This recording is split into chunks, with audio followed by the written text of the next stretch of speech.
a couple of things there. The bulk of that favorability is driven actually by production. So we had some additional production, mainly in the Americas and Asia. So good results on the production front.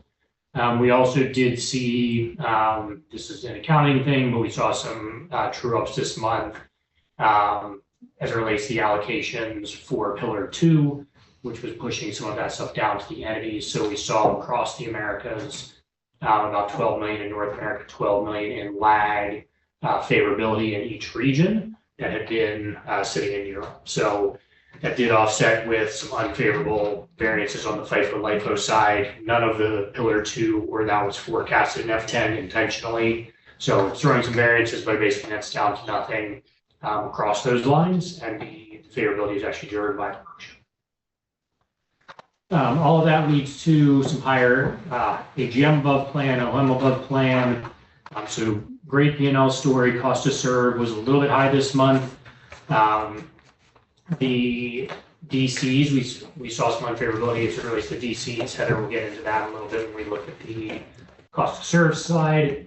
And inventory slightly favorable versus the F10 versus what we expected. So with some of the additional production, and we know we shipped a lot more, but some of the additional production obviously came into inventory as well. So slightly favorable on the inventory side.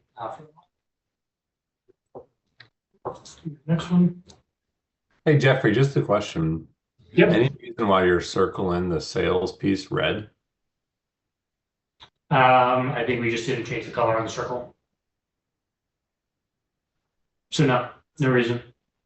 Can you update the slides? I don't see where you're going. Go, thanks. Well, it's just more like, on one hand, we say we're green, that's good. On the other hand, you could say being 12% off in a month is not good. You know, on the other kind of side of the equation. I just was curious if you were trying to signal something there that we should talk through and discuss a little bit more, if that then caused some of the pressure that you're circling in red around CTS. No, it was no. But if you're saying it was just a mistake on the coloring, that's fine. I was thinking through, like, certainly volume coming at us that we weren't expecting, that typically leads to higher cost or those associated. I don't know. Yeah, no, sorry. Oh, it's great. Okay. Yeah, no, the cost to serve, like I said, Heather will get into that a little bit more, but we did see some challenges on the cost to serve side, but putting volume aside. Okay. All right, so from a manufacturing perspective, OCOS created 6 million favorable, at 6 million favorable net spend, flat material cost.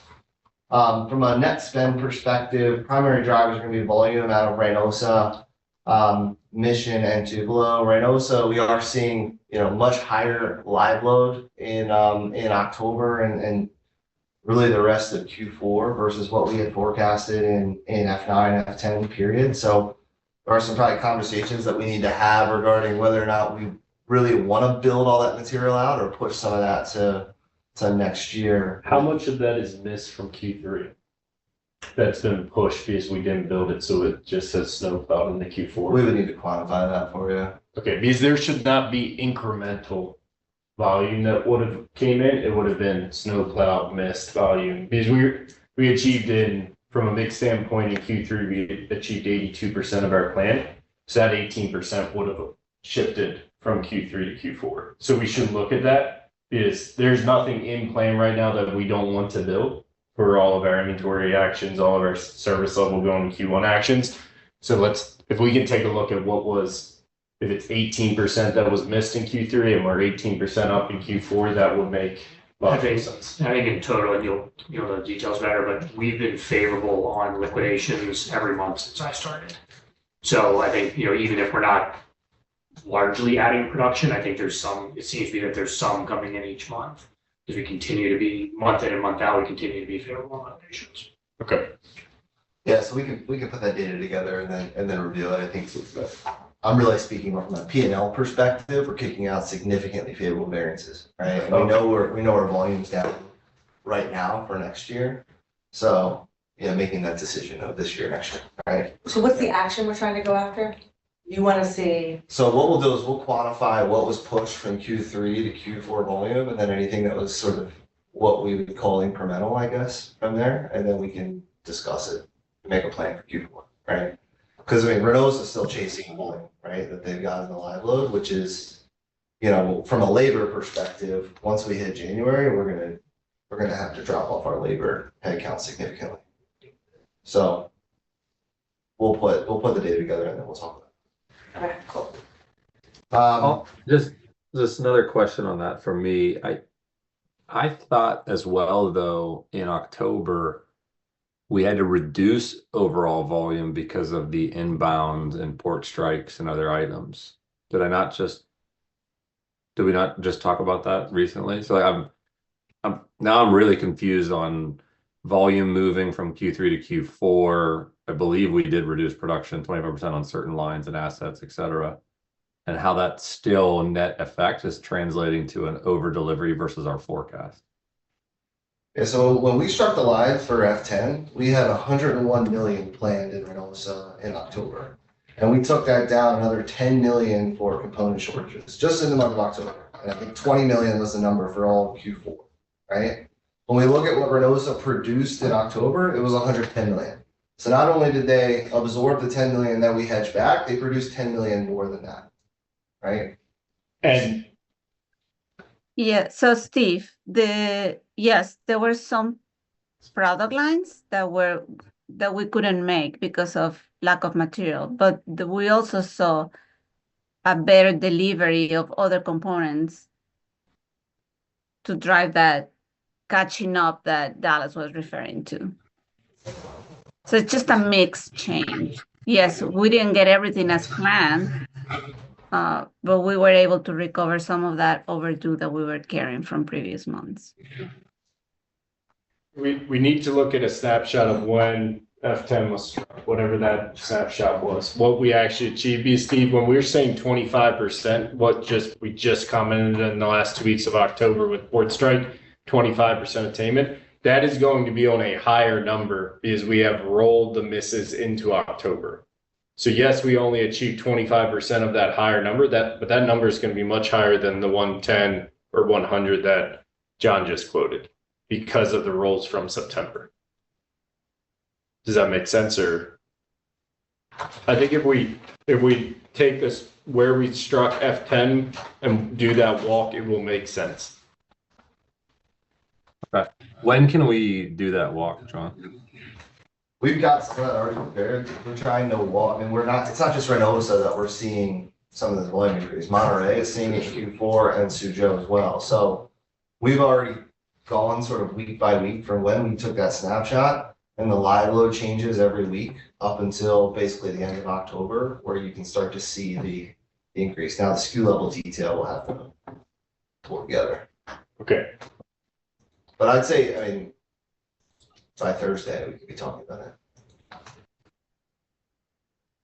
Okay.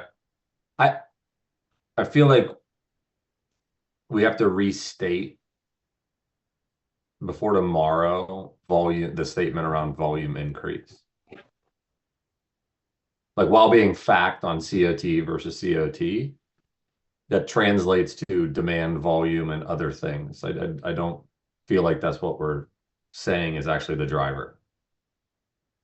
Can we say missed production rolls? I mean, are you saying that this is true incremental, the way you're looking at it, you view it as true incremental, not missing Q3? I mean, I guess we're taking COT as a point in time for Q4, right? So if there's any roll that wasn't in there, right? I mean, now we're looking at Q4 in a silo and we're up, $40 million in Reynosa, right? I don't know what portion of that was rolled over because I don't know what portion of Q3 ended up being reallocated out to other factories or over to Suzhou, because I think some of that activity does occur, right? So based on the data that we have, it's hard to say what was rolled versus what was incremental without doing more analysis. Yeah, I think that it's not increase. Maybe the word would be like backlog. Catch up in backlog or something like that. But we can By Thursday. take a look. But yeah, I mean, Yeah, I mean, I think we can try and wordsmith it, but I mean, the fact of the matter is we produced more than we planned. I mean, at the end of the day, we produced in COT 41 million more than we planned, and we have liquidation of 7 million more than we planned. So whether, depending on how much that's rolled, whatever, I mean, it could be, there's obviously, we could have produced things early that we had originally thought in November, like it could be everything. I don't know if for the financial results that matters as much as maybe potentially understanding what does it mean for the balance of Q4, and I think we could, in terms of should we expect that to continue, or do we think that some of this is timing with later in the quarter? I think that's probably a more important question than understanding exactly what. But that's why I think we need to state why very clearly on this page, right? Without the why, we could go into a lot of different rabbit holes. So if we don't know why we are producing more than our plan, how can we ever answer that question?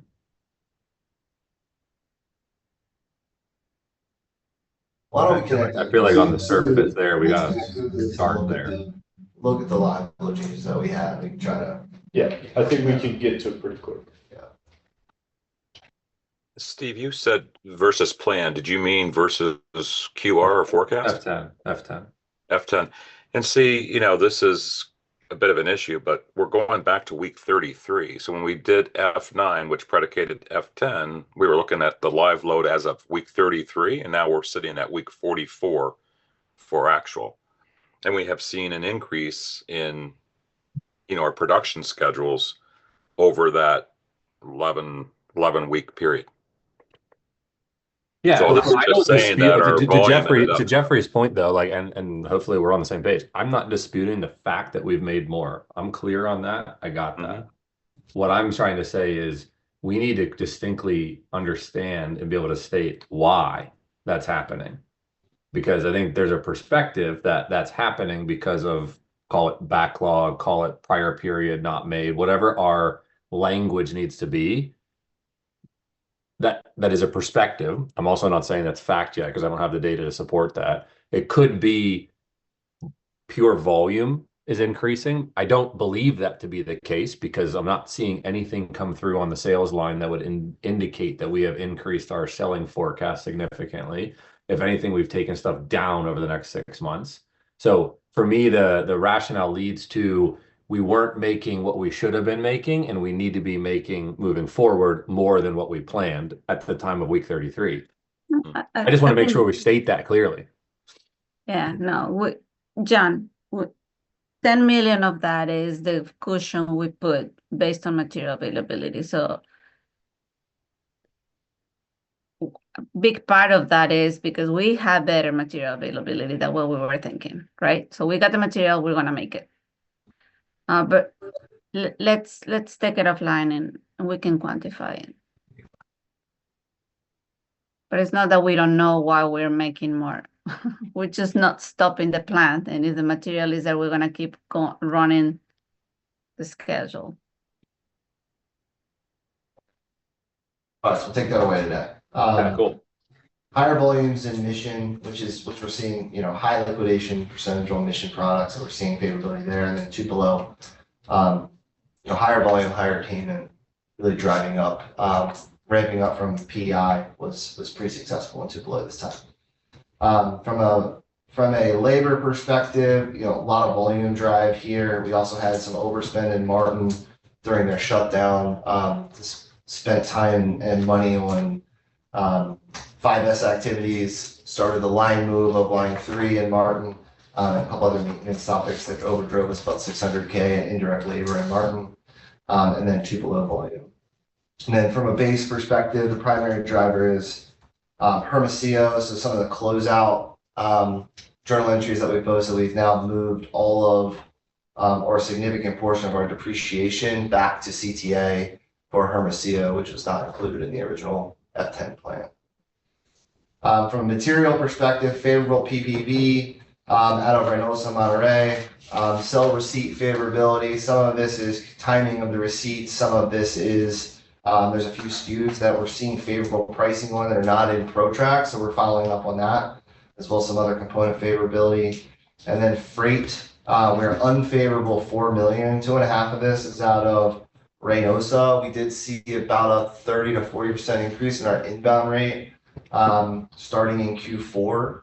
So that's driving, there's volume that's also driving, playing an impact here. And I think there was 400 to 500K of air freight that came through this month. So versus prior months where most of this was air freight, this month it's mostly rate increases with a small amount of air freight built into that. Those are the primary drivers. We'll get into more detail in the next manufacturing slide. Yeah, in Asian manufacturing, not a ton different there. Slightly favorable in liquidations, just slightly higher production, and obviously they drove some favorability, right? Seeing all of that flow through to net spend. Some small variances, mainly on the PPV line. Within Asian manufacturing, you start to see kind of as you look at Asian manufacturing on the allocations line, this is where all the Pillar 2 stuff got booked this month, and was obviously not, we knew it was happening, but it wasn't planned in the F10. So that's why you're seeing 77 million of favorability in Asia, 66 million of unfavorability in non-manufacturing. And then if you look down below in FIFO and LIFO, you see some pretty big swings there. All that for the group, all that is Pillar 2 is how they allocate a bunch of FIFO things, and they've been doing it centrally. It's now being done at the entity level. So it'll be a more true representation as we look kind of across the regions. As I mentioned, we saw a lot of positivity or favorability, in the Americas, non-favorability elsewhere. So nothing necessarily for this team to do about that, just more that's why you see some really big swings there. On the non-manufacturing side, no variances in net spend. Materials, we were slightly unfavorable by about 4 million. That's mainly on the PPV side. There was a little bit of a task in there, and then there were some other variances, mainly as it related to tariffs and duties. A couple of different pieces on that side that weren't some additional volume, as well as some other things that were that caused some unfavorability. Freight was actually slightly favorable this month. Volume was a little bit lower than expected. Air freight was a little bit lower than expected. So all in all, we were slightly unfavorable on the non-manufacturing side.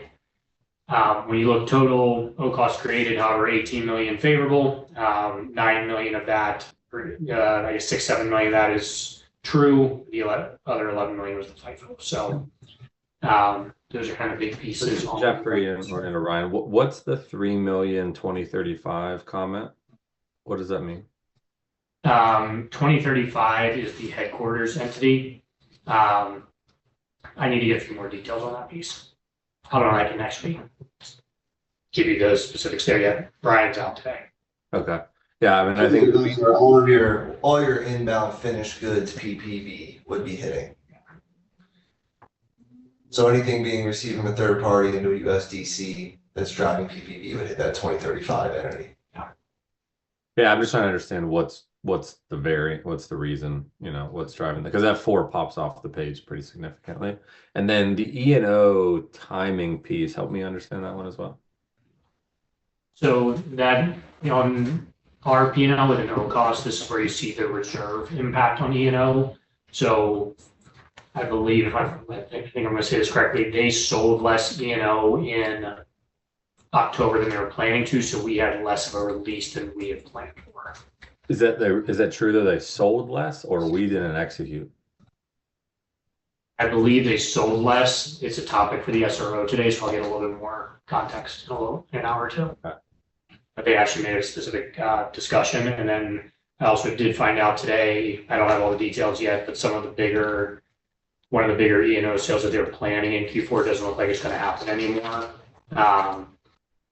So they're quantifying what the impacts are, but we'll likely see some unfavorability the rest of the quarter in this line. But I don't have those numbers yet. We are for next year, they're looking to move the E&O reserve piece out of O cost and up into gross to net to match it with the sales, which will make this a lot cleaner in terms of actually matching the sales to the reserve impact. Because right now they live in 2 different places. Yeah, no, I get that. In one side, we're only seeing half the equation here. We're not seeing the other half. They net themselves out, but I think my eyes go more from less about the actual of the 3, more about the variance in QR, because at the end of the day, that variance, right? When you net the 2, are we on what we thought or not on what we thought? So because you can understand that, Jeffrey, because I know we took away a follow-up last month, right, around saying we need to get better at planning and integrating kind of when they think they're going to sell something and when we actually are going to execute it. And those two things should be matched. Therefore, the forecast that we put forward is, balanced. Yeah, so what I'll say, Steve, is the forecast that's in here is based on when they said they were going to sell things. Okay. So if they didn't sell what they said they were going to sell, or they sold more than they said they were to, that's when we see the impacts in our variances on reserve impact. So how do we, maybe it's an action and follow up. Where are we with then the action from last month around working that alignment process around matching execution and Yeah, I responded to Teresa's comment on that one. That's going to be a 2025 initiative, Steve. That's not a quick change. Okay. And who's leading that, Jeffrey? Is that Ryan It'll be or Heather? It'll start with myself and Brendan. But again, we're going to end up moving, if this is how we wanted to, we're actually going to move the, reserve impacts out of these numbers and up into their in SGM, where they would then actually own both pieces of it. Okay, got it. Thanks. So we are, I think from a forecast standpoint, we are aligned to when they said they would sell things. Okay. So if I take out real quick, there's a lot of movement here in allocations, as you were saying. Agnostic of that even 11 variance, we're pretty much on the number that we expected. We're about 10 million. So you have the 11 million in allocations. That is the pillar 2 that was not planned in F10. So if you actually, the true, we are favorable, give or take the net spend of 9 million. Material variances. Yeah, so our controllable is more like 9 out of the 18, right? Got it. Yep. Okay, never mind. Yeah, so we're sitting in a good place. It was a good month. Yeah, good month overall, to your point. I mean, everyone, we're going through it, but a very solid month overall. Okay, let's keep going. All right, so for DCs, we're up spend 2.7 million if you round it, but we outperformed GSV by $89 million for the month. Percentage of GSV on that versus forecast was 2.8 versus 2.81. However, this number should have been better. So to break down that 2.6, 1.8 of that is volume related for the overdrive. But then right now we just have struggles in Lancaster, Etna, and Hagerstown. Hagerstown, trying to clear the backlog, was $200,000 of inefficiencies. Etna is at 400K of inefficiencies and Lancaster at 300K of inefficiencies. We are reviewing these invoices in detail with the strategy team to see if there are chargebacks that need to occur. We went ahead and accrued the full invoices from these sites in order to not have any financial outstanding issues, but there's definitely a conversation mostly to be had in Lancaster versus the operating model submitted for us to operate in that facility. How do I think about the 1.8 overdrive connection? Is that on normal hours, normal shifts? Did we That's run correct. overtime? Did we do things to support that? Yeah, so I put the efficiencies, when I say efficiencies, I calculate out the normal volume at what we forecasted at. So if we were forecasted at X, I calculate that out with now an additional volume of $89 million. And then I split that out because the only variable cost that you're going to get off that, or you're only going to get variable cost off of that. I don't take the full cost because that stays the same regardless of the building. Steve, if you also could look at it, you think about that 90 million from a plan of 2.8% of GSV is where we should be typically. That's 2.5 million. 60% of that is typically direct. So we would have been right at that 1.8. That's really that's where we should have been, or more rather, let me correct. That 2.5 is where we should have been, but we actually landed at 1.8. So we actually came in. We actually came in more favorable than where we would have potentially. Yes, if we were at goal, it would have been 700,000. So we gave back 700,000 from the legacy DCs to help compensate for the $1 million miss that we had in productivity in Etna and in Hagerstown. Mhm. In productivity, not total network productivity meaning just the performance of those 3PL sites. Yes. Got So it. exactly. Yeah, I mean, solid performance from I'll call it the core group there, right on the tool side, right on the legacy tool side. I mean, that's to your point. It would be helpful, maybe Heather and Cisco, if you could just add a sub bullet or two on articulating exactly that kind of, I'll call it flex rate performance and or kind of percent of GSV kind of benchmark to kind of exactly what you just said, Cisco, right? I think Yes. that just putting that directly on the page as the rationale as to why we should on a red number feel very positive about one portion of that red number, and then still eyes go back to, well, what's going on in those other 3 sites and what do we need to do to correct them? Got it. Which will lead me to another question at some point, right? Do we have an action plan around those 3 sites, right? And what is so we're reconciling, we're going through invoices. That sounds great. We know that there Mhm. have been a problem child or children, I guess, at this point now, because there's many of them. What's your guys' kind of timeline here to kind of get some solid actions around how we should think about the performance of those 3 sites? In terms of the first is the recovery. So the action plans are in place for all 3 as far as increased productivity, the order in which we attack the backlog is there, and then looking at the relationship from the daily activities and also the leadership that's at all those locations. That's kind of like in terms of what we're kind of tackling. What it translates into the financials, that's a longer conversation because, we actually just wrapped up some of the invoices conversations for DSV, which took place in July. So, and the following, they still had some surprises. So I think it is a constant kind of charges are being added on all sizes that we are sometimes being a little surprised on. So for example, some of the work we did to get this backlog down, we weren't supposed to pay for. We're supposed to have that kind of paying share in it. And we haven't realized that. We don't necessarily see it. So to mitigate the surprises, we are moving to a weekly review as far as, hey, that we don't necessarily have it. So what's our estimations? What are we getting? That way we don't necessarily have the surprise and kind of shake hands on it. That way it makes the close a little smoother and not the surprise. But anything that has already been submitted, those are longer and more involved conversations, is proven to be difficult for both organizations. I'm gonna say Ryder and DSV to go back and adjust invoices.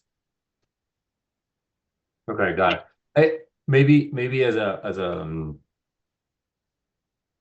not this week, but maybe next week, can we find, Cisco, maybe 45 minutes, just me, you, Jeffrey, and Heather, and kind of just talk a little bit about your guys' process, that weekly review, with more of an aim to understand macro picture here. What do we think we're going to get impacted by? What do we want to go fight against, and how are we planning on tackling? I'd like to kind of just go under the hood with the 2 of you and understand like who and how are we tackling that, just to understand. And is there a role that we need others in the organization, myself or others, to play within those teams to potentially streamline some of that conversation, right? Because I don't want to battle invoice by invoice across the 100 different invoices if we need to kind of start a broader conversation. And you might already be doing that. So just maybe if you could work and we could take a follow-up with out of this meeting, and just let's find 45 minutes next week. Let's put it on the calendar and let's go through that. Does that work?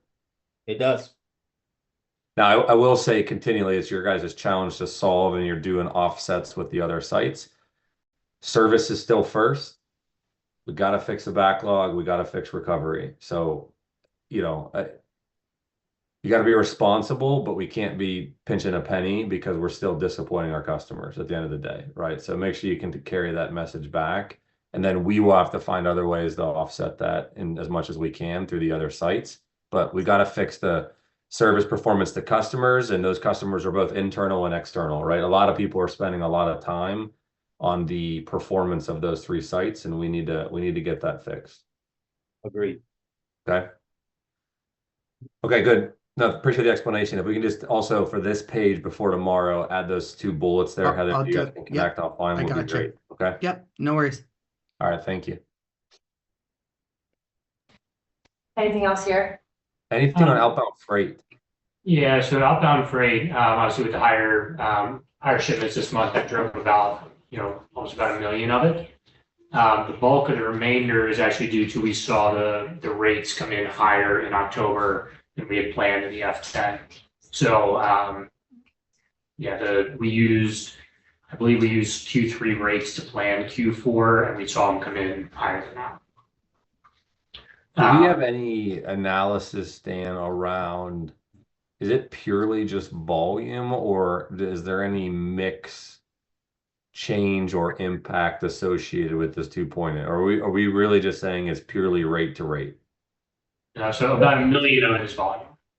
The remainder on the rate, we don't yet, Steve, because we're not at a point where we can actually plan, and Dan, you can jump in as well, but Ryan and Dan and the team are working on how to build out an outbound plan that actually looks at mix assumptions. We're just not there yet. Yeah. So we're still using the controllership rates where there's a lag.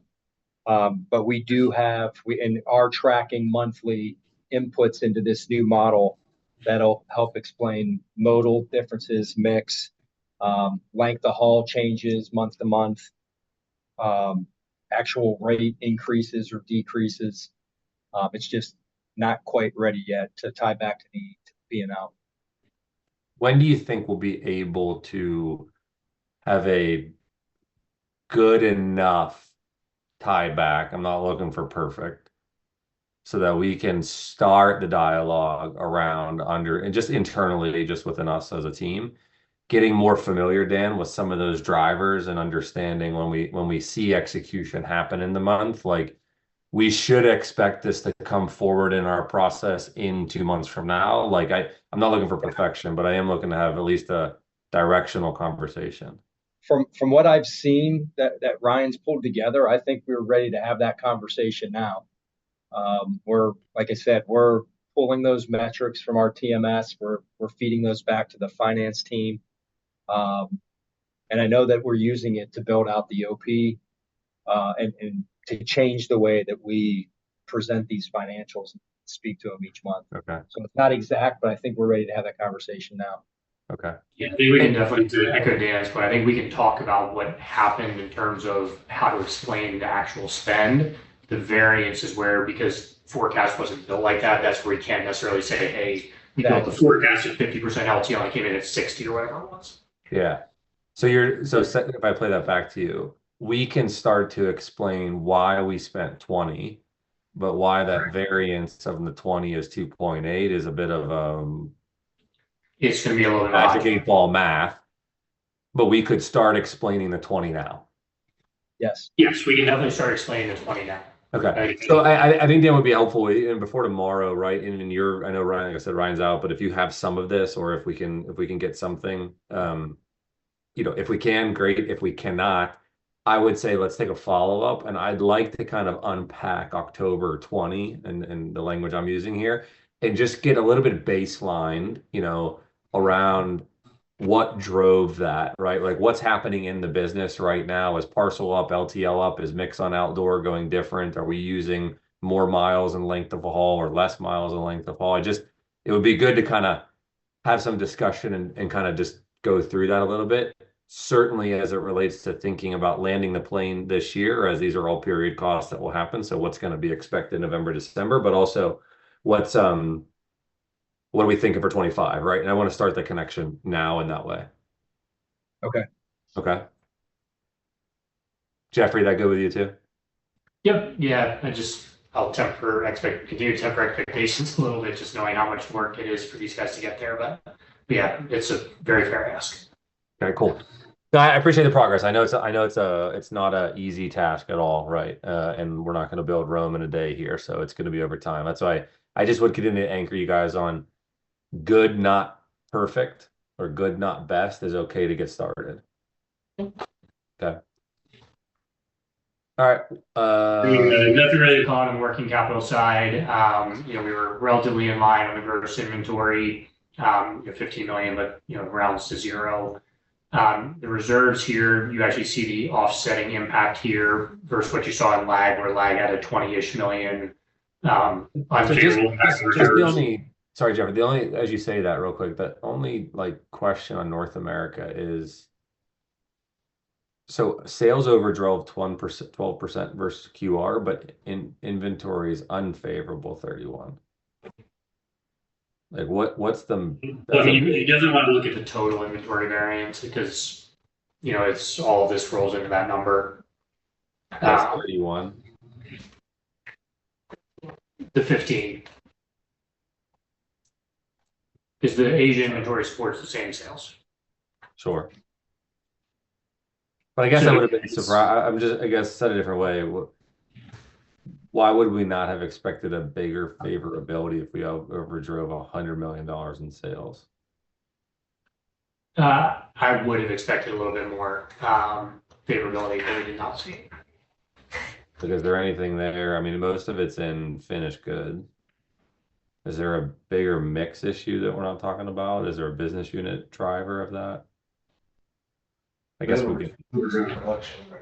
Yeah, I think, I think John just made it like you linked this back to we overdrove production as well, right? You look at the cot that we produced, so that's playing into this as well. Right, so we overdrove sales, we also overdrove production. So does that mean we're going to be off our service recovery glide path because we continue to push out production? Well, I think what do you mean with the service, be off the service recovery? Say that again. So I didn't understand your I question. said if we are off,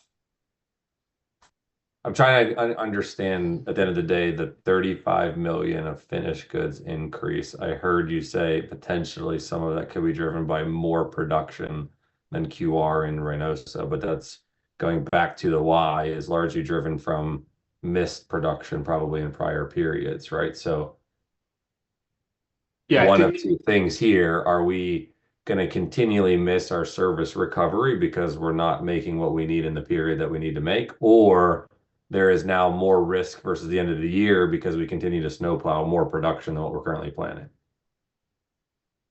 So from an inventory standpoint, why we have and I think when we look at September and October in separate buckets, not combined, we're missing the gap, right? If you combine those two, we actually net undersold, right? October is very strong, but September and October we undersold those 2 months combined. So a lot of that volume did push into October. That's why the sales number is higher. Our inventory number net is higher at $31 million. But it was production that was supposed to be in September that now has come in October. So it's timing across those 2 months. I think we have to look at it for September and October to be able to see that full picture. Well, Yeah, I guess maybe that's what would be helpful is if the data that you're referring to, if you could help kind of articulate that out, right? Because Q3 we beat our QR. And we're pacing ahead in October. So maybe on a lag basis, we're behind, but the NSV numbers would say we are ahead in Q3 because of what we're already aligned to, and we're ahead in October. If you can just help me tease that out, right? I mean, I trust the numbers. I'm just trying to get a sense of what you're looking at so I can get more comfortable with it. Okay. Yeah, and I comment on it a little bit in the inventory slide, the gross inventory slide. Obviously, all these net numbers with hedges, it's harder for me to understand net. I mean, sales number alone, it's hard to understand versus live load, but we can walk it in live load numbers. Yeah, walk it in live load. That's okay. We can start the conversation there and get on the same page. I mean, ultimately what I'm after is there's another dynamic where in the month right now, after we restroke F10, which would have accounted for how we were closing September or close to how our expectation of September would have been. We are way ahead, but yet inventory is lagging. So we're gonna get more questions on that dynamic tomorrow. And I'm not sure, and maybe when we get to the working capital page, you can walk in more detail. I think we need some more supporting information to kind of understand and unpack why we should feel confident and believe in where we're going, just based upon October results. Yep, yeah, I'll comment on it. If it's not the detail we need, I can give you the detail. Okay. And sorry, Jeffrey, I cut you off. Was there something you wanted to say on payables? Sorry. No.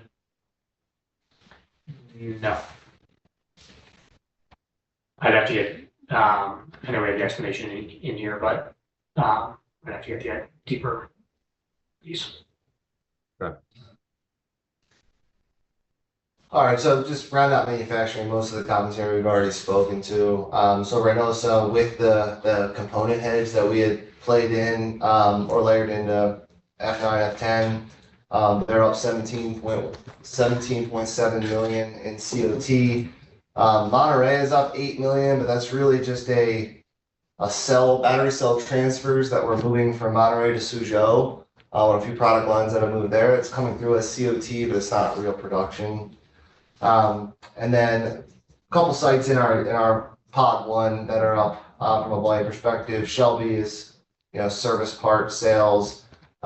Tupelo we talked about, and then that's being offset by Shelbyville, who's down $1.6 million for the month, and that's related to some missing components on OMT, so missing blades they didn't have to produce those out. So we expect that to come back from a timing perspective.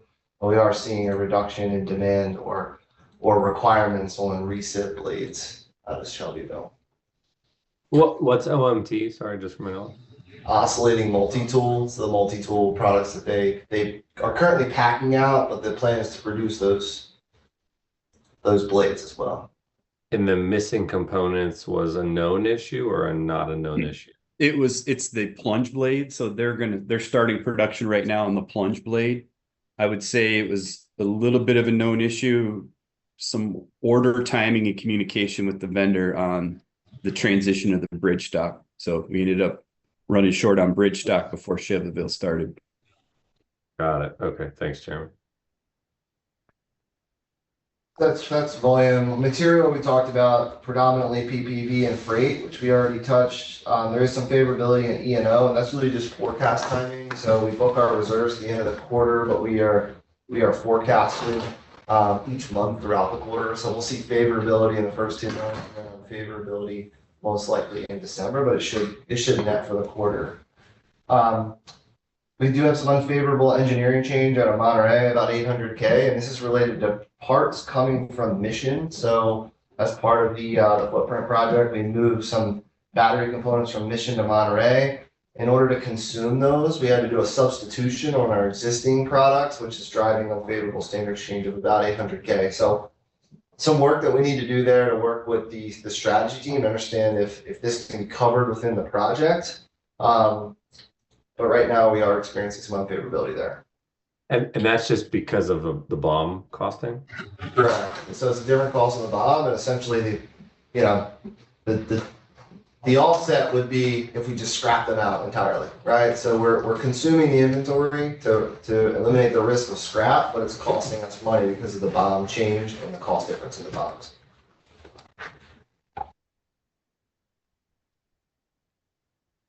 Got it. Okay.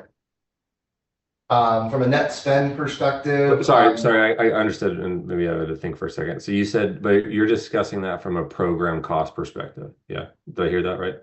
Yeah, so I'm talking to the team. We have similar dynamics happening with PPV, where we're shipping products from one site to another, and there's different standard costs depending on the location. Yeah. We're actually burdening the P&L in Americas for those variances. I think the argument from the strategy team is that this is essentially a similar dynamic.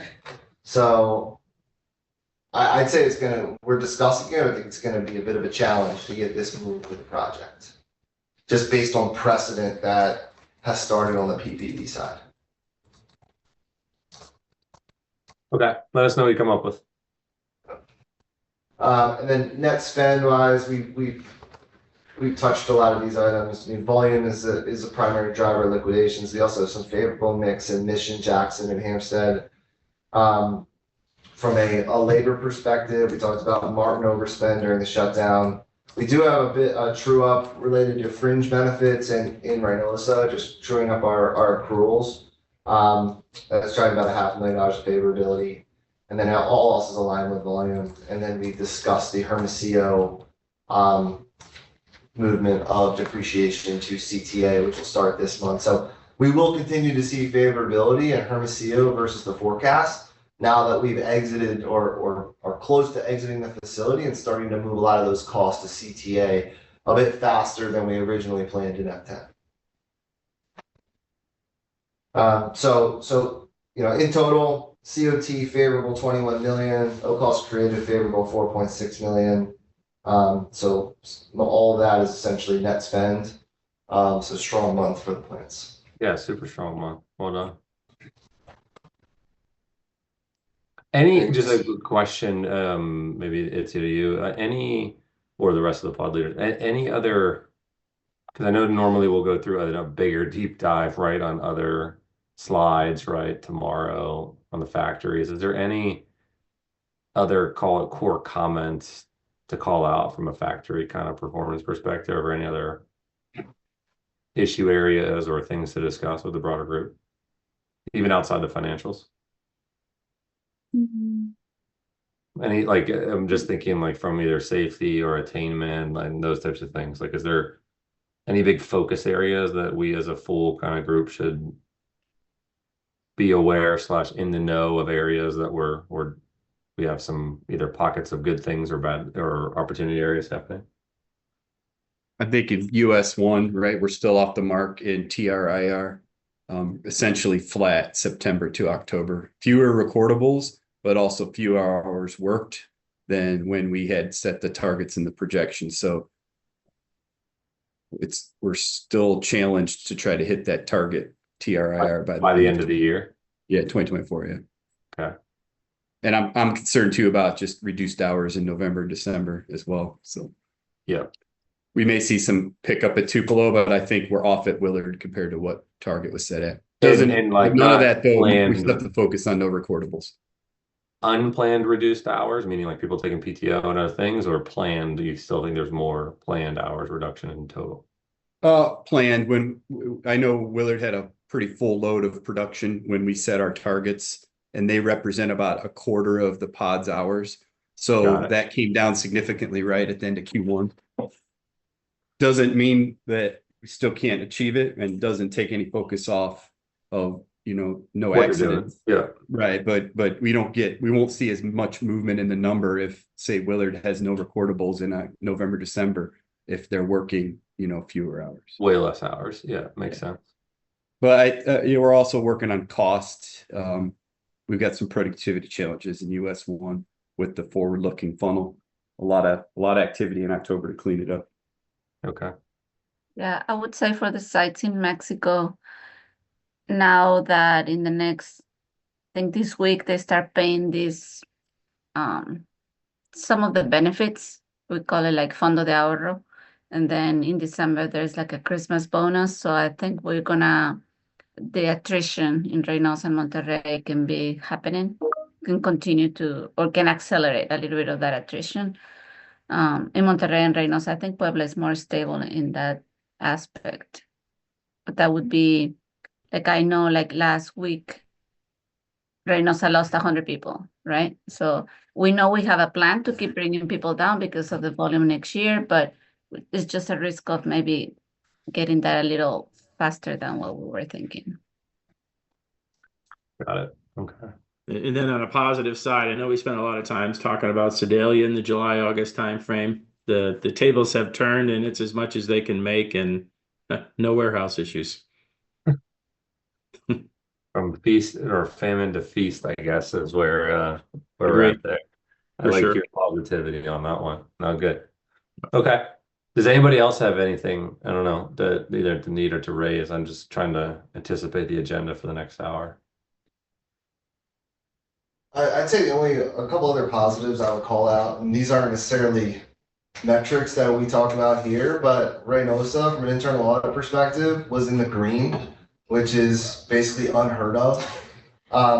We give about 5% greens across the entire organization, and for Reynosa to get a green, being one of the largest, most complex sites, I think is a absolutely massive accomplishment. That's awesome. Especially when they were in the red 2 years ago. So that's one thing I would call out.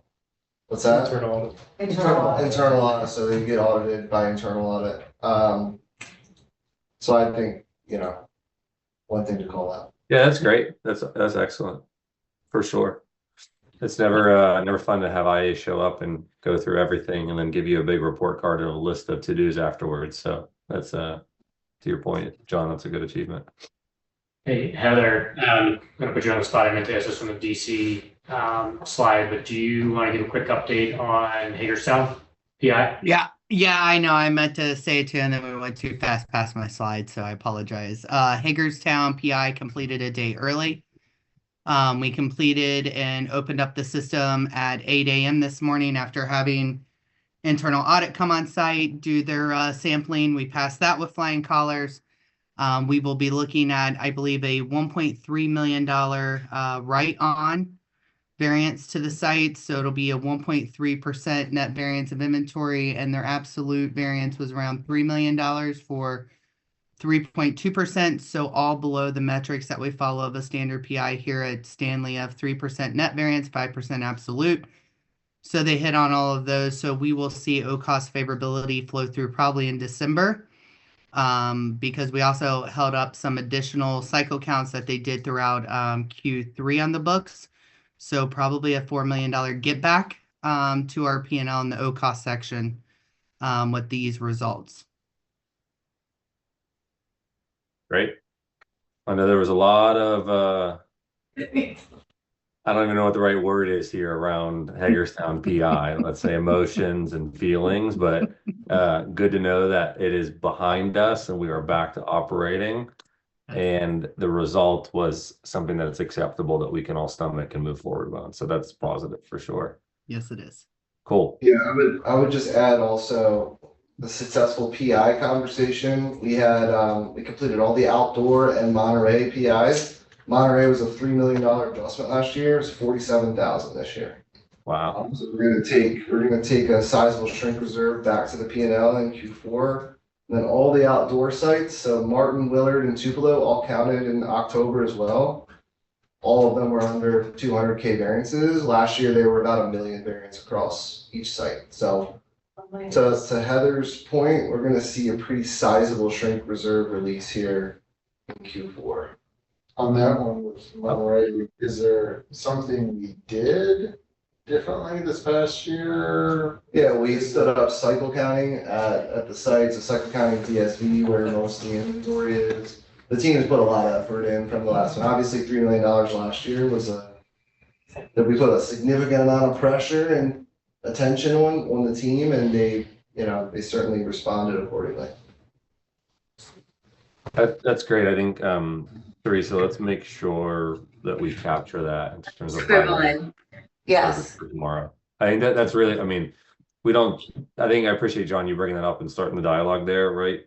Because I think controls and compliance, we kind of sometimes gloss over as a group, right? But I think it is obviously super important, right? That we highlight, because you're right. A lot of, energy, effort outside of normal work hours, et cetera, stuff happens in this space, not only from you guys on the team, but also the broader group. So important that we recognize and highlight those achievements. So good stuff.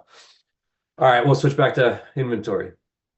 Okay, so high level in inventory, we rolled up $14 million off F10 and $19 million, 2% off op. So plus or minus, when you look at effort, F10 versus op, 2%. The higher level in finished goods versus goods in transits is just receipt timing into our DCs. But net, the comment I was making is that net undersell for September and October is driving that total 14 million versus that F10 projection we had. When you look at, and we'll talk a little bit about this in GFA, we undersold September we undersold by about 12%. In October, we oversold by 8%, so timing shifts between that month, but in gross, that is incremental inventory that is impacting us. So we're still very close to target, but we did have pressure in aggregate across those 2 months. We don't have major call outs for year-end targets still. I think the E&O piece was a big call out. That's about $6.6 million that we lost in that e-mower. But overall, pretty good month versus our projection versus F10 versus up. But I think that timing between September and October, I'll get that detail and in gross numbers to show that mix Yeah, if change. you could get those details out and share them, that would be helpful. I just want to apply those two things out, right? And you know, I think this is maybe the third month in a row, at least, that I can remember that you've been within about a 1%. So the benchmark just continues to get higher. Now we'll get within 0.5%. But no, it's good to know. And I just, at the end of the day, right, we have a lot as an organization tied up in making sure that we hit our working capital commitment at the end of the year, right? So I think it's more important that we understand how we think about December, right? And any kind of puts and takes versus our plan there that we need to escalate and race forward. So just as you kind of do that analysis, let us know if there's something there. I'll do that for the October. The actions I kept very simple. I think the biggest key here is that November and December sales plan. As soon as we see softness, the reaction time is going to be very, very limited in that sales plan. And then getting those orders in, timed out, and shipped out by December 15th for that Lowe's Q4 opportunity. Those are kind of our two biggest focus points. E&O is another focus point. I just commented on the 6 million loss of e-riders, but the E&O plan behind that is pretty strong. We're confident that we've gotten a lot of the orders from Ferris to close that gap. It's really those two big buckets to close out year end. I know you say you went simple, but can we put a little meat on that? Are we looking for 55 million for Lowe's? Did we get it? Or are you still looking for it? Like, is there any more? Lowe's, I was just going to say that. I was just going to say something similar to. I was going to say something similar to. So I think Dallas, what I'd love to see before tomorrow is the core building blocks of how we land the ship in December. Let's articulate with data and numbers and ownership and hopefully the final expectations, right? So Lowe's is the building block of that. It's X million. We know what we're chasing to. John, you're trying to get the orders in, you know, this week, et cetera. Like if we E&O, we still have 35 million to go after. Like just if we can articulate the core building blocks of what needs to be true to land us at that final, you know, call point that we've aligned on, would be great to just re-articulate. Yeah, I'll copy and paste it basically from the regional supply review. It's all in the supply review. Yeah, I just want to translate it here and give this group full visibility, right? There's a lot of there's still actions, to your point, you know, to happen to land the ship here, but within line of sight. Within line of sight. I will get that updated. Okay. That's all I have on gross inventory, unless any other questions. No, nothing major here. Just that analysis and then some of the actions, please. Cool.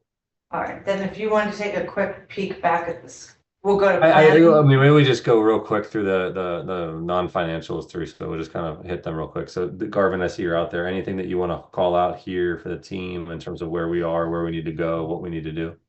Yeah, nothing ultra specific other than the call out for those plants that I listed: Northlake, Dallas, Gallatin, Sedalia, Shelbyville. They are like one recordable away from like not meeting goal for this year.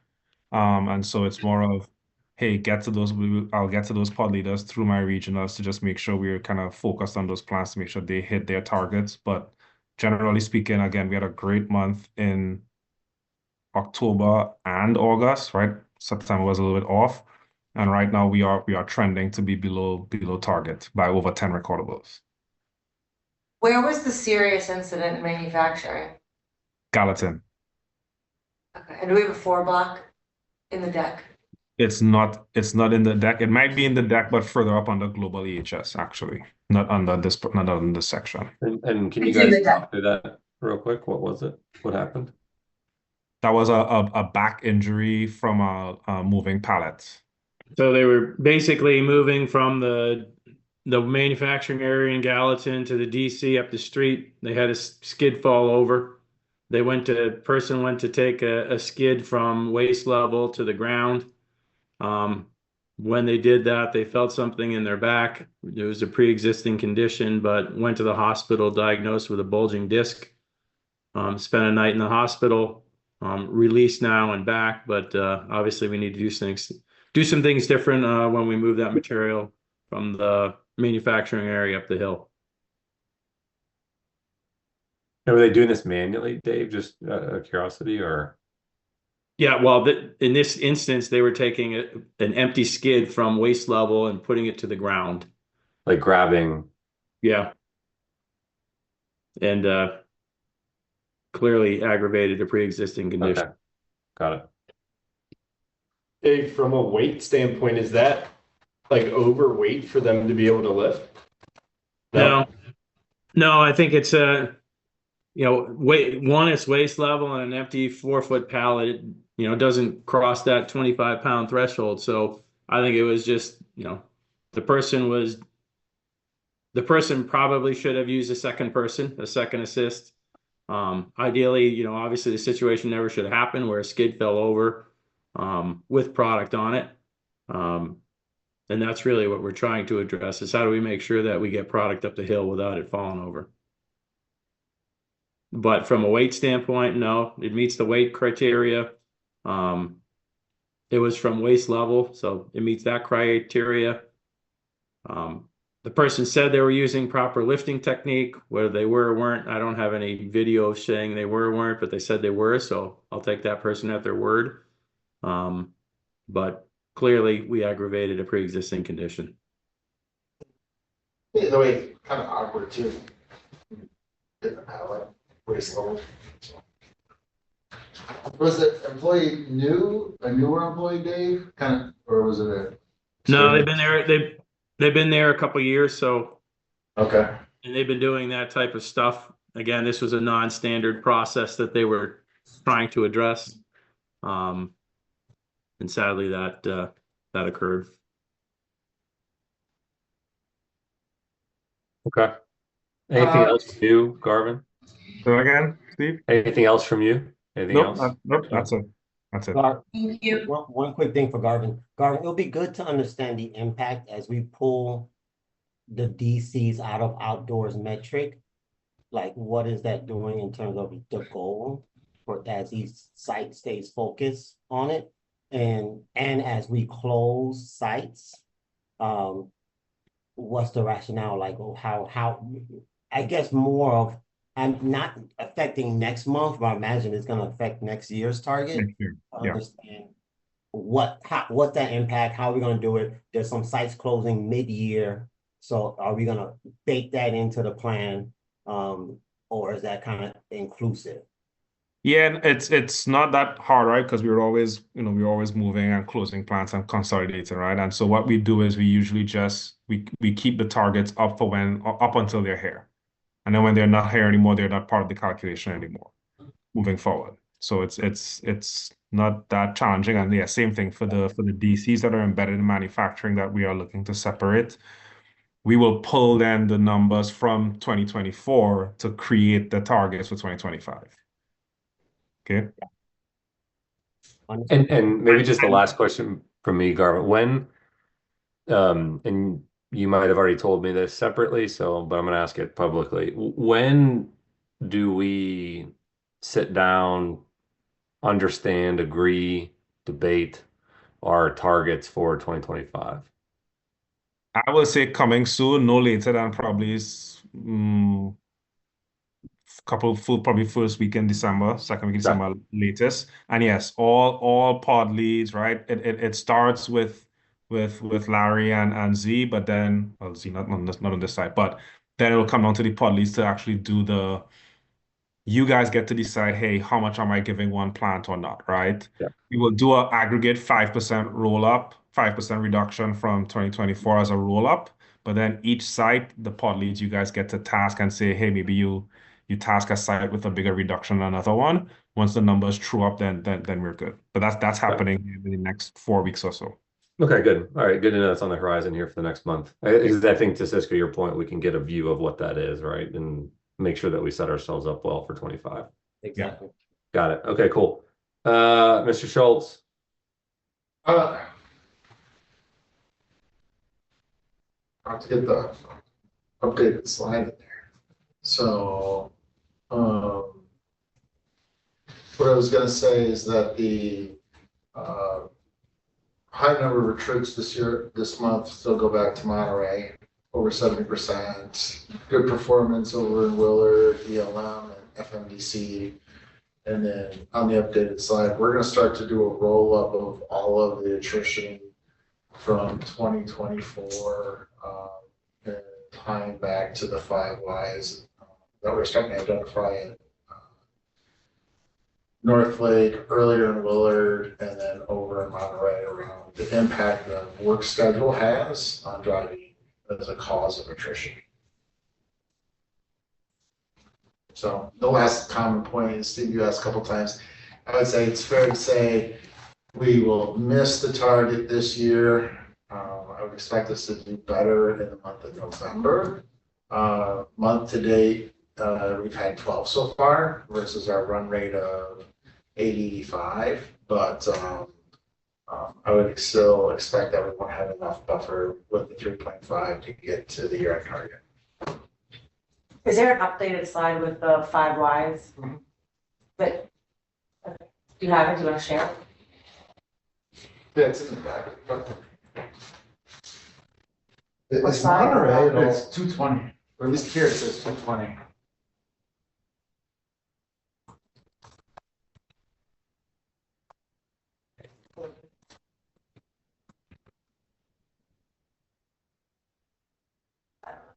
So we can connect afterwards and make sure they get into this thing. So Yeah, it's a different guy. The preview goes out at 4 o'clock. Yeah, it's all done. What's the name of I this need to go. file? It 11? says 2/24/11 TNO GSS performance review October 2024.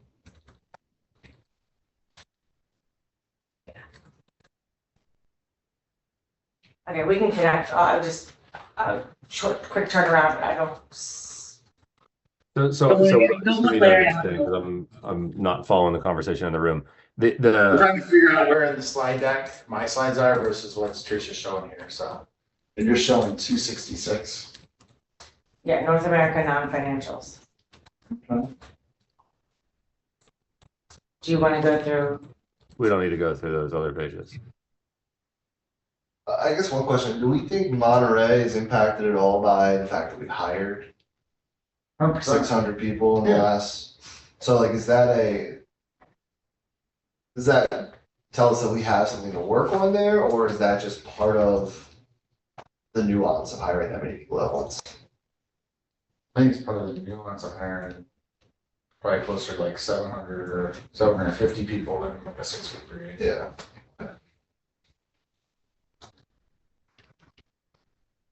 So yeah, 266, Teresa.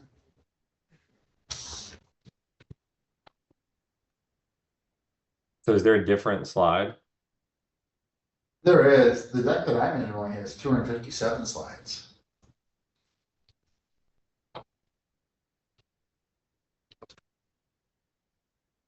I don't know. Yours is the first that has a conflict. That's all I can. We got ads is in here. All right, let's come back to attrition. Bob, anything you want to highlight here from a COPQ? Oh, sorry, Steve. Mike, Tom, you on? Or Mike? Yeah, Yeah, let's let them go first, please. no problem. I just saw you out there, so I Yeah. wanted to say hello. Hello. The rest of the group's out there. Mike, go ahead. Yeah, good afternoon. From America's COPQ for North America, we came in at 61%, just slightly below target. We are up from last month. We did have a higher than normal scrap at ELM, primarily due to, the variations that we do see in some of the laser welding. We're continuing to learn in the laser welding arena as we transfer over from the electron beam. A lot of it, good activity happening there. I do have quite a bit of detail in the 4-block and on the and on the glide path for ELM. But for the composite, mostly looking at head settings and coming back to true position, and having that as a setup that's going to really help, as well as where that focal point is on that laser in retrospective to the type of material and thickness of material that they're using. So they're really learning a lot there. Bandsaw milling and carbide. We have 3-inch carbide milling imbalance due to tooth height, and unfortunately, we made 40 coils before we found it, so we took a pretty big scrap hit there. Our solution there is to install the Tulip app. That Tulip app will be running live SPC, and we would have caught this immediately. We currently have it on one machine, and we are taking that over to the other machines. And then lastly was is there a question? No, I was going to say, Mike, just hit the highlights. I mean, Okay. I don't know, Steve, you Yeah, care but about hot the whole punch, thing then, or anything? Just the highlights. Tom, Yeah, I mean, my big question when I saw the slide, real quick, guys, was more like, I mean, continually strong results and probably still going to be that way by the time we end of the year. It was more last 2 months, there's been a pretty good uptick and a pretty good clip in September and October. Is that a trend that is going to drive some sort of concern as it relates to internal failures? And do we see that repeating, or it's really a one-off, two-off, and we expect to continue to get back to that normal average? Just trying to understand that. Yeah, we took a couple pretty big one-off hits the last couple months, Rusty Tubes and Martin, and then we had some pretty big hits in SNCM for engine return to Kawasaki, as well as tough torque transmissions. There was like 200,000 there and another 165,000 uptick from the Rusty Tubes. So those were some pretty big one-off hits, Steve. So we think that they're mainly one-off in nature, and run rate wise, we can stay below the red line. Yes. Yeah, Steve, when you think about quality causes, right? You got special causes and random causes. We really have resolved all of those special causes, and now we're into some of those just random things that have happened. And unfortunately, these couple that have happened over the last 2 months were kind of big ones that hit us, and they're really mostly supplier related. So we're really getting on the supply base to start to take some proactive reactions in their facilities like we're doing in ours. Yeah.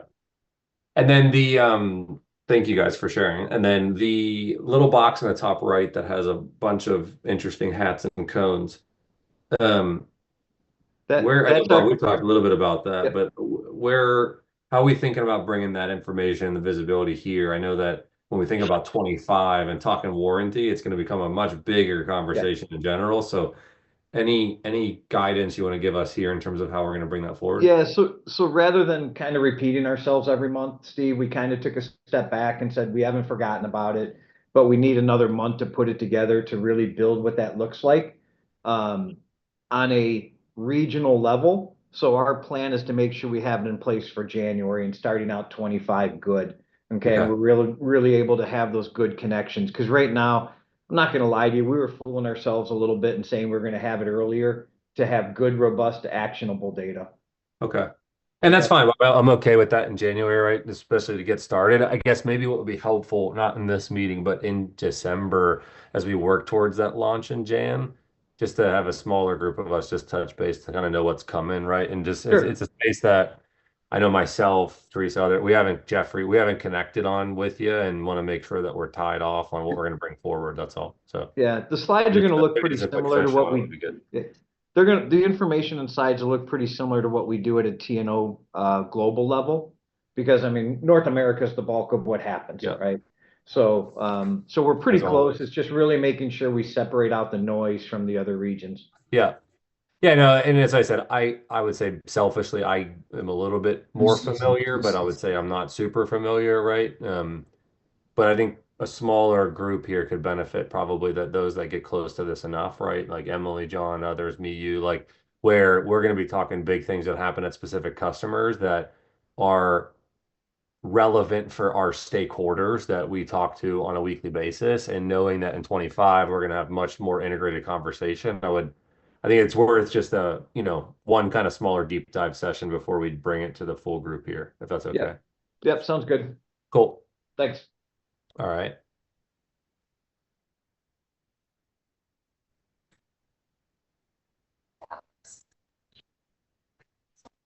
FA? Yeah. So from a forecast accuracy, similar story that I would tell for the inventory piece, right? We talked last month about large underconsumption, right? Our forecast bias was down 12%. And then in October, we're forecast bias up 8%, closing forecast accuracy at 57. That is really a telling the story. We got hit both in September and October from a forecast accuracy. It really drives back to making sure that the number one action here, that forecast accuracy by type and the drivers in promo, turn, and MPD buckets. We talked a lot last month, and I won't drain that bottom left chart, but you can see we have a huge opportunity inside of that promo bucket at 12.9% accurate, and inside of our MPDs in the 40s. Our run rate sitting at 64% year to date. We really want to, I keep telling people the 2025 is the year of demand.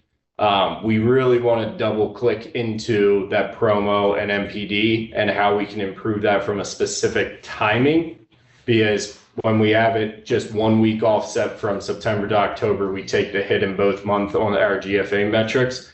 So we're not on track. We will not be able to close the year to our full targets. There was improvement throughout the year. But 2025, the focus, and we're already kicking off the work where we built out this reporting. This was new last month to drive that forecast accuracy detail in the different splits and make sure that we have actions tied to it. Did you mean that the glide path was 70 for October, November? Yeah, it was super high to get back to the total target. Okay. The other question, just to educate the group, the NPD is split into 2 rows. What are those acronyms? ROC and SC. The rock volume versus supply chain volume. So what the rock estimate was versus what is our planned. That's exciting to see that visibility. Yep. Yeah, okay. And then, but the promo piece is really, I mean, we talk about timing all the time. Some of it is self-inflicted. I mean, you look at what we did from September to October, we moved $60 million out based on production availability from September to October. If you don't do that at a lag 90 days ahead of time, you're going to take the hit. So we made that adjustment in August. Well, we were already inside of our lag period. So we're going to take the GFA hit in September. And we're going to take the GFA hit in October. That doesn't mean we disappointed our customer. That doesn't mean that we didn't supply it in full. It just was not planned at that lag 3, which is what our GFA metrics are measured at. To that point, does that last bullet, is it timing enough to catch GFA? No. We will take GFA impact for all year-end actions tied to lows. Is that what you're referencing? I'm looking at refine Q1 based on year end. So that still is just the fact that we're gonna have, because they're taking stuff, I have to change the forecast signal because they took it. Okay, it's another hit in Q1. Yep, and we will always have that, right? I'm not signing up for our target being 70%, but our forecast accuracy, when I will be happy is when our forecast accuracy hits 70%. For run rate. For our business, total business. Okay. That's where we are striving to. I'm not saying that's a 2025 achievable target. Steve wrote it down. I said it, came out of my mouth. But that's where we want to be. That's where we want to be. That's where we want to be. Yeah. And we can achieve that. Our focus this year, we saw improvements. We are kind of peeling back that onion, going deeper and deeper. And where we see huge opportunities for us is in that promo and MPDs. So I know I went over that very quickly, not making excuses. We didn't hit target. We won't hit the year target, but that's the detail for October. Yeah, thanks, Dallas, for walking through it. And I think the bottom left chart you brought in last time, which I think was a new kind of build for all of us here, right? So I think understanding that we're starting to kind of embed that language, right, into the broader organization, I think is important, right? Because, if you look at that, we spend a lot of money in NPDs. We spend a lot of money in promos as an organization, and we plan them worse from a pure metric perspective than we do just kind of a run rate business. And I know the math and the calculation, it's not as simple just to kind of say it exactly like that, but with a broad sweeping brush, it's pretty accurate still, right? And it's not just, you know, the demand organization that kind of has to kind of plan that in the spending money, right? I mean, this is marketing dollars, promo dollars. There's a lot of things that are going into us trying to make these things successful. And if we're not doing them well, we should be asking, why are we doing them in the first place? Right? Because, you know, at the end of the day, it's all dollars and SG&A that we put into the business, right, to try to help us grow. So we gotta, I think the whole organization is starting to get on board with that and recognize that we're not going to get to that 70 unless we improve those other buckets, right? As you just kind of mentioned. So I think as we make progress on that, which I think is your first action, right, and driving some education, driving some visibility to the teams around that, I still would, I'd like to kind of take like a step back internally within our own organization with you and understand what is our existing processes today and what should we look to do potentially differently inside those processes to ensure we're building a more specific culture around signing off our plans that tie to this metric, right? And maybe you take a stab at what that looks like, and me and you and the demand team and managers, we can sit around the table and kind of just have more of a casual chat about it. Because I don't get the sense that, you know, our organization really understands that, hey, we already locked January a couple of weeks ago, and we're going to start off the year behind our plan before we even got the year started, right?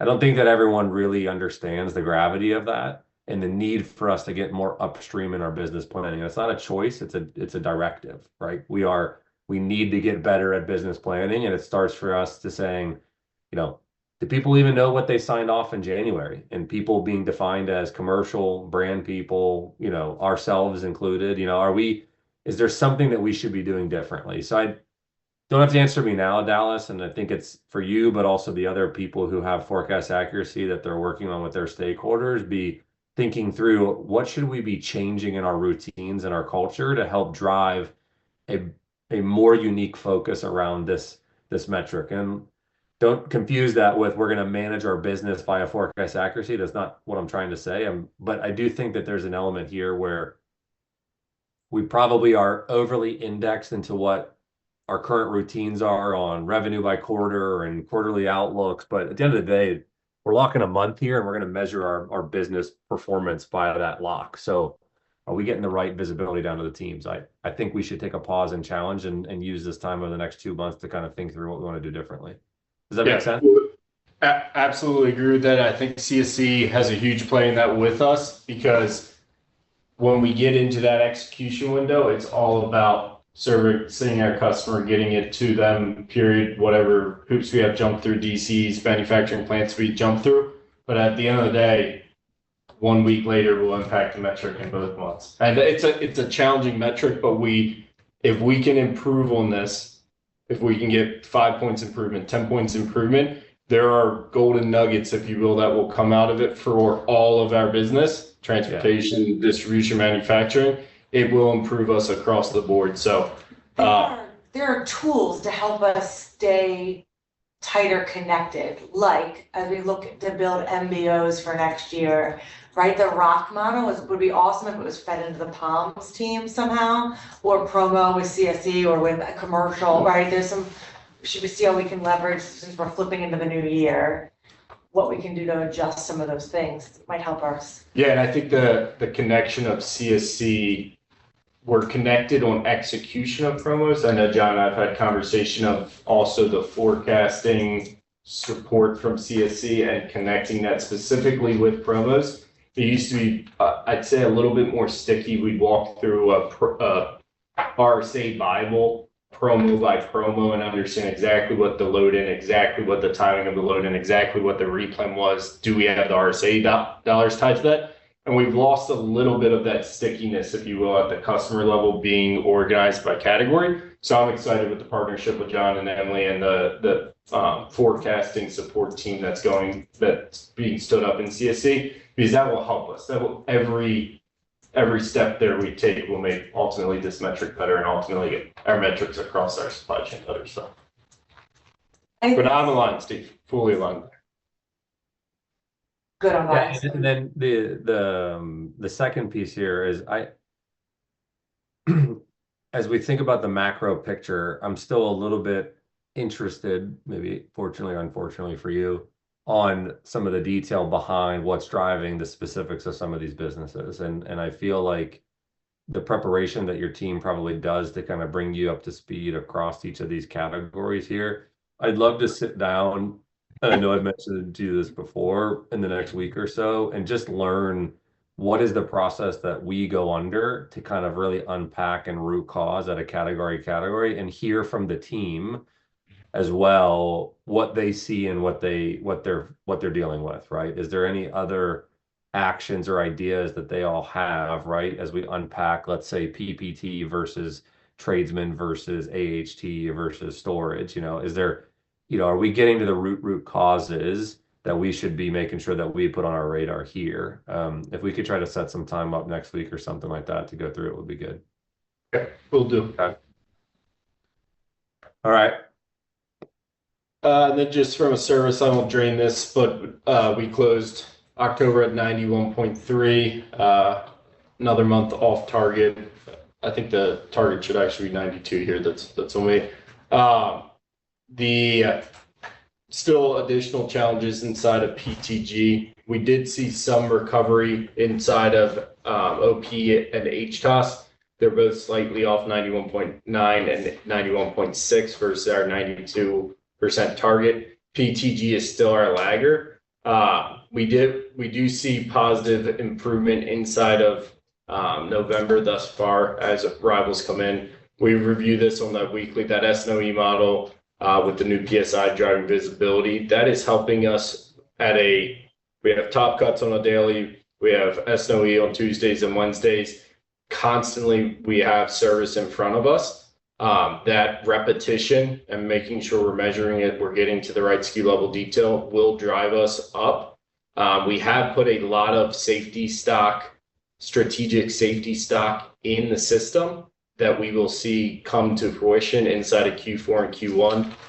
Some of what we talked about with the Reynosa Monterey strategic Q4 builds. We have fastening strategic safety stock coming in January, which will also help drive this service back up to that 93 plus target for 2025. So overall, it's not where we want to be. We've seen improvements, but we're still lagging behind our total target for the year. Yeah, look, I maybe a couple of comments, right, and not just to you, Dallas, but for the whole group, right? Number one, obviously we've had we'll call it a mixed results year, right, from a service perspective, and we would expect that to continue for the next 2 months, right, in terms of some of the recoveries that we know about, as well as the rebuilding of safety stocks on power tools that we communicated months ago, right? So I'd expect this scorecard to look somewhat similar as we end the year with some slight improvements, hopefully, right, as we kind of go, but still, as we know, and we've said multiple times as a leadership group, still farther behind the expectations that our customers have of us, right? So I think one, we should all make sure that we're, letting that kind of sink in there for a second, right? Because as we think about turning the page for 2025, our targets aren't going to get easier. They're going to continue to get harder, and we're going to continue to get charged for more than what we were able to deliver this year, right? I think unpacking some of the work that we've done, particularly on power tools, right, around some of the processes and some of the discussions around improving, attainment performance and other things, right, will help us get better long term. But I would guide our eyes to other areas as well, right? And I think everyone here plays a huge contribution into us making sure that service level remains kind of consistent and above expectation, right? When we spend a lot of time talking about power tools, but let's take HTOS, right? We've had good months, we've had bad months, right? Some of those are internally controlled things, some of those are higher. There's still too much inherent volatility just across the board, right?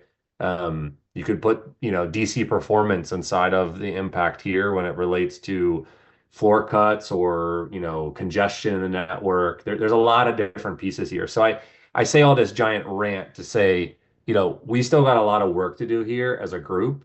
Our targets are going to go up for next year, right? Early indications are we're going to be somewhere around 93% expected of us across this business. So it means we're going to have to continually try to figure out how we work differently, right? And my ask, and I'm going to set up some time over the next couple of weeks here to kind of sit down with each function.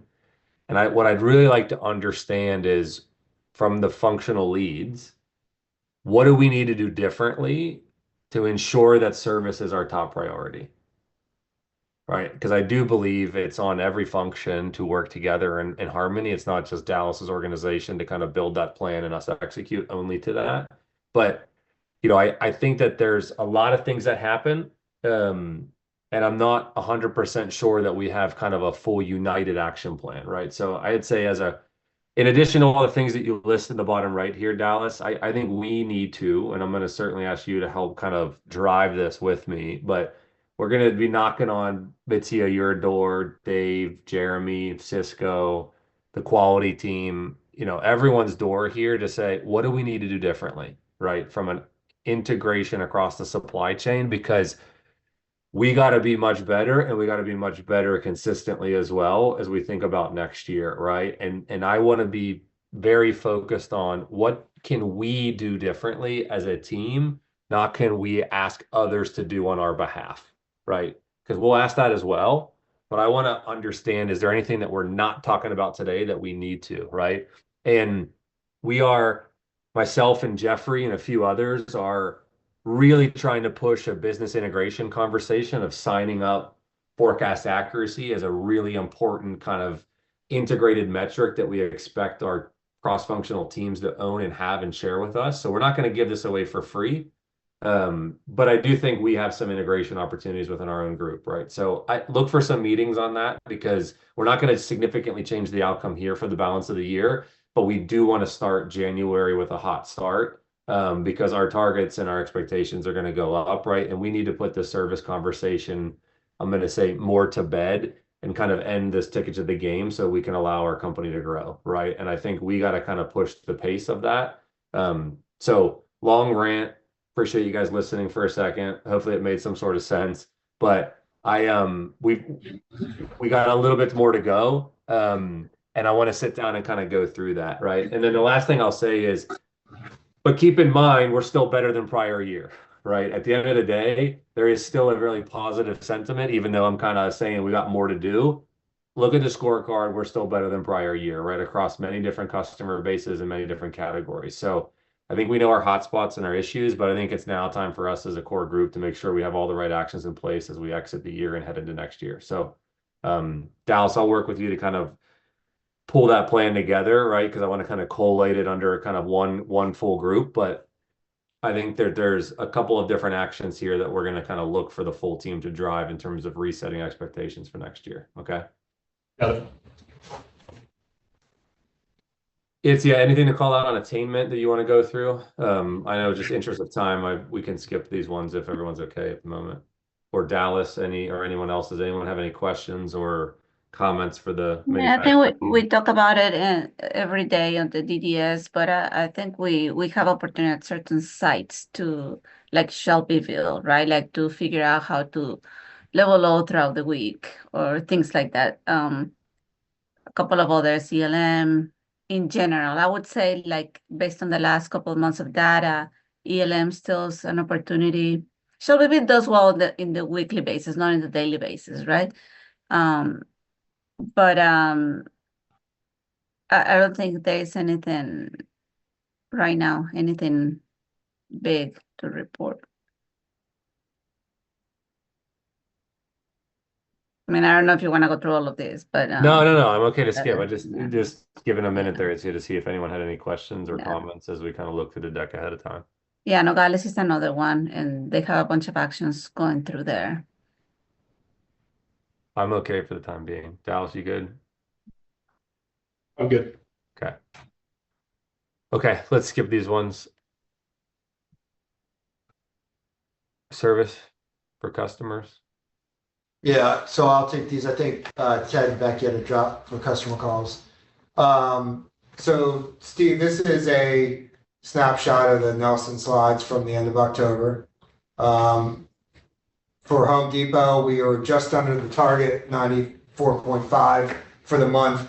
I will say, in kind of to add on to what you just said about overall trends, Depot has been pretty consistent in 2024 when compared to 2023. And I would say that consistently we've been around that 95% range.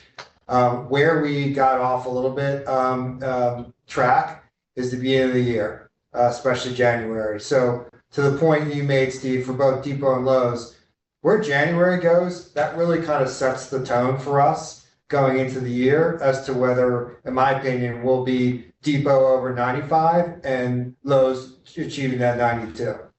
I think if you get in the hole in January, February, and crawl out March, it's just, you can't make up for those 3 months of lost time. So I think we're all focused on that. And I would just say again, Depot has been much better this year, despite that kind of slow start, and it has been more consistent. Doesn't mean there aren't pockets, doesn't mean we're not focused on PPT specifically for Depot, but a lot of this, frankly, has to do with the allocations and the things, Dallas, you talked about, of just self-inflicted capacity management, right? That we, hopefully once we get through and we improve the process, that is not a repeatable thing, right? That is an item that we can fix and maintain a level of service that doesn't have us dip down because we're having to self-regulate what our customers want to buy from us. That said, if you look at a scorecard from the Depot perspective, we are in a good position going into the holiday. Very strong in stock position across the board, and very strong weeks of stock to support the promotional period. As we sit here every single year, we're in a state of crossing fingers and hoping that things come to fruition and materialize like we planned. And there's this anxious week or 2 or 3, waiting for Black Friday and the sales result always from that to hit. And that's kind of where we are right now. And then the only other thing is, let me touch on 2 things with Depot and we'll move on. Planning process, kind of the second row and the bottom right. We shipped, a lot of credit to this collective group. We shipped over $300 million to just this one customer in Q4 so far, against a $311 million plan. So let's not call the significant volume that goes out in a very short period of time.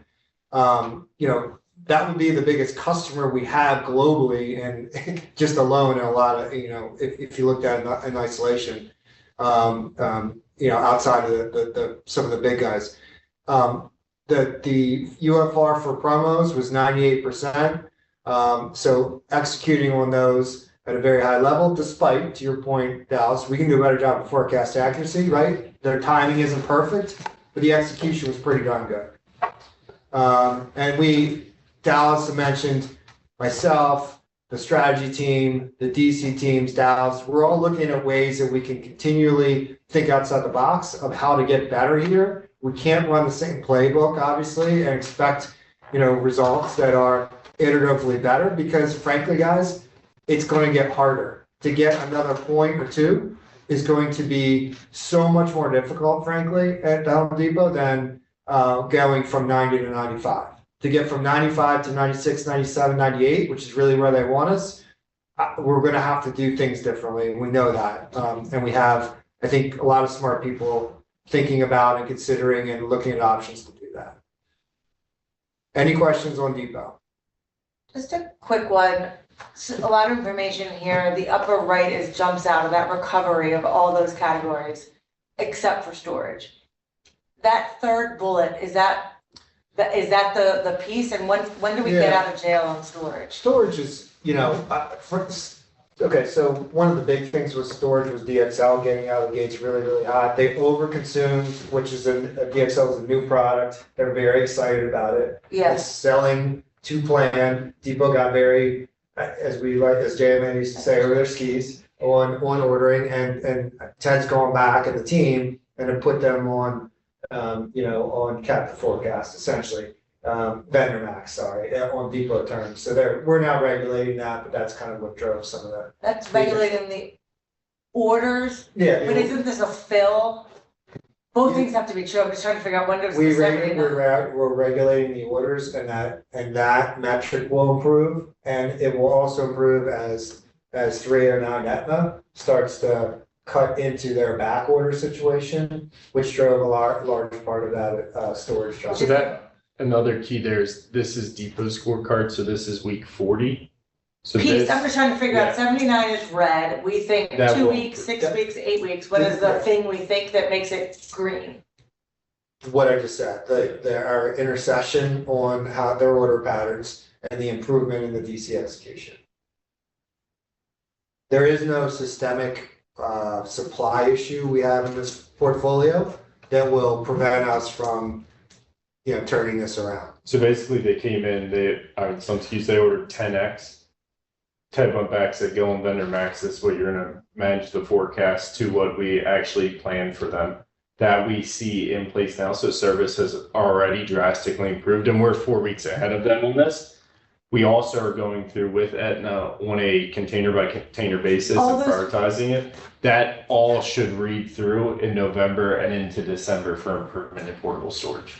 Totally get it. I think I was kind of going back to like, if I wasn't in the meeting and the page landed on a desk, does Viswat, how do we make sure, I know it's row 3 because it says storage on there, right? The current week challenges. Just how do we button it up with 4 weeks out of jail or November? I'm just thinking about how do we complete the message as finessing the slide, right?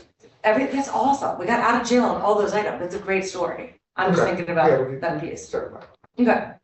I think the other point maybe from me, John, to the rest of the group here is to take a step back, right? Year-to-date service, I was looking at some data yesterday, so hopefully I was looking at the right stuff. For Home Depot hand tools has been north of 95% year-to-date. It's a phenomenal achievement, right? When you think about hand tools overall and a Depot overall. Outdoor, pressured and challenged because of a seasonal kind of overdrive on POS versus what anybody thought, right? So we're not necessarily from an overall early part of the year, meaning call it May to August, weren't really taking kind of in the principal's office kind of pain. Although on a pure scorecard basis, we wear the red, right? So what we got to figure out here is how do we continually drive that collaborative, outdoor seasonal alignment plan, and I'm talking mainly the handheld side, right, between blowers, string trimmers, etc. That mainly was the blowers, right? We would go back to kind of May timeframe that really knocked us off glide path from a Home Depot, and then the core of the conversation comes down to power tools, right? And at the end of the day, stating the obvious for you because you sit on a call with me every week around service, but for everybody else, right? If we don't win in power tools at Home Depot, we're kidding ourselves for growth in the company, right? So we have to get better at that at Home Depot, not only at other customers, but specifically at Home Depot. We have to kind of keep that green and stabilize it green from now until the end of the time because we want to grow with our customers that are growing, right? And Home Depot is starting to continue to grow, and we want to be disproportionately part of that plan. So I think the work's there the same. We got to do that work, but proof has been put in the pudding when we put a plan together, like in HDOS, we can deliver it, right? So I got a lot of confidence in that. And that's what we should be, really kind of earmarked and kind of focused around here from a Depot scorecard perspective, right? And then that's more of like a long way of saying really good work, and we got a little bit more to do just to get us over the hump, right? The other piece of this is I like what you said around it's just going to get harder, right? And unfortunately, the words I'll use, which I know nobody likes, which is the devil's in the details here in terms of that gap between 95 and 98% UFR. And when we read down the list here of just specific things that happened in October, you start to see at some of the things that will continue to plague us, right? Having a packaging issue, having a floor cut, having a DC that's not operating on time for its ability to bring in product, right? These are the things that our routines need to make sure that we're calling out, and we are not just reacting and fixing on the day, but we're asking our teams why and what do we need to do differently to avoid that from happening in the future. And it's going to take a lot of fortitude of all of us to continue to push that pace and bring forward and not accept some of these other things that we take challenges to, you know. Packaging issues come to us and we got to say, well, what are we going to do differently, right? And we got to use the organization's power to make sure that those don't become our problem, because they will add up and they will continue to plague us. And they're, you know, it's death by the thousand cuts, right? So again, at the risk of continually stating the obvious, right? That's why we have some of our routines in place. That's why we have some of the meetings that we do. That's why we're asking teams to get into details, is not so much on, hey, show me your work, but understand why it happened and what can we do differently as an organization to prevent it, so that we can use the whole power of tens of thousands of people at SBD to all think about service and work on that as a common goal.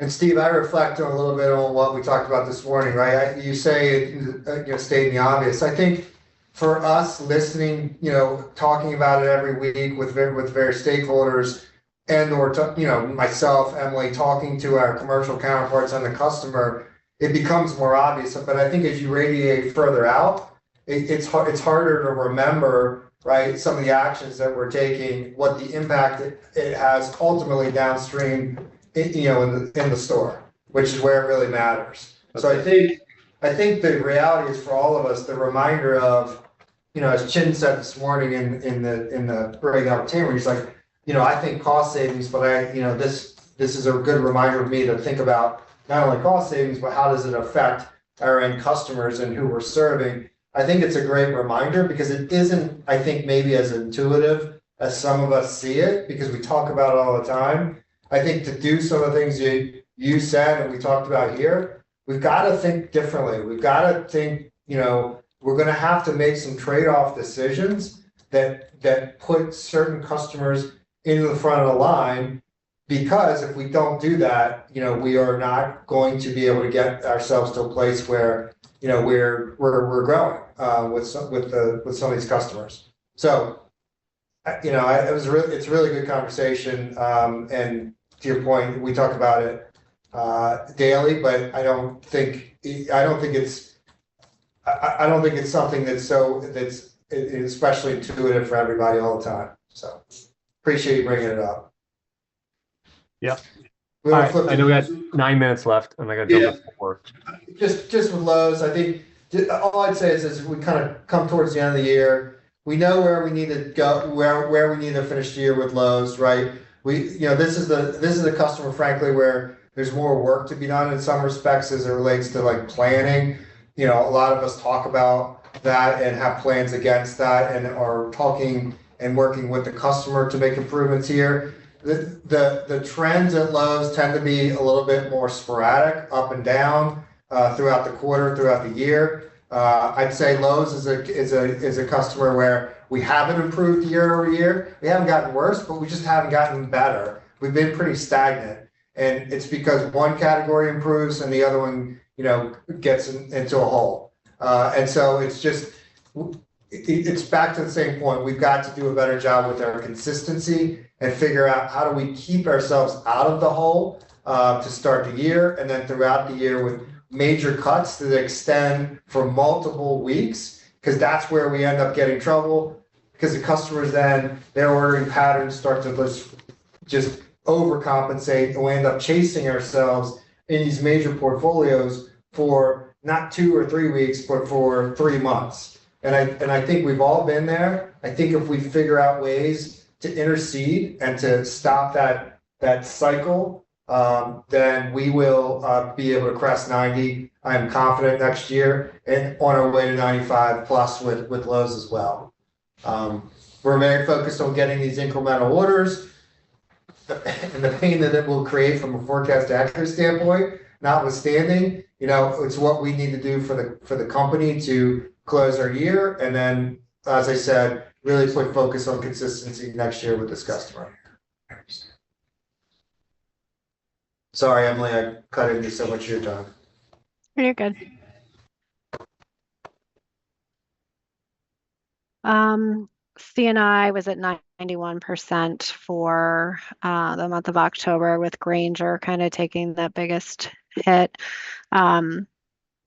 However, we are on the uptick this month, and we are working through some systemic fixes with our biggest customer within commercial on Whitecap with PO lead times. Found out in a meeting with them that they actually give us a lot of lead time that we're ignoring when the orders come through. So trying to systematically change that so that we have more time to fill from the first DC and not back order things, and get through that regular cycle. And then we are working on some chase issues with some of these bigger customers that did impact some of our service in October and is being monitored in November here with some of the bigger ones.